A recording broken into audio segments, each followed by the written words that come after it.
சிறகின விரித்த கூந்தலை இங்கே சூரிய நிலவாயானது இங்கே என் மனம் இன்று போனது எங்கே மன்மதனே ஒன்றது எங்கே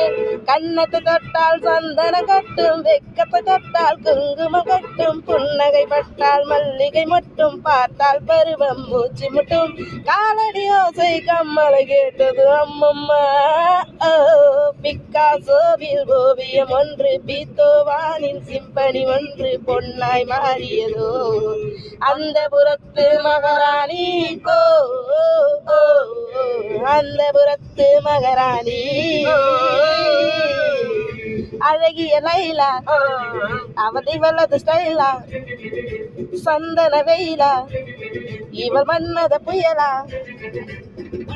பூவின் மாநாடா அழகு தெய்வதான் தாய் நாடா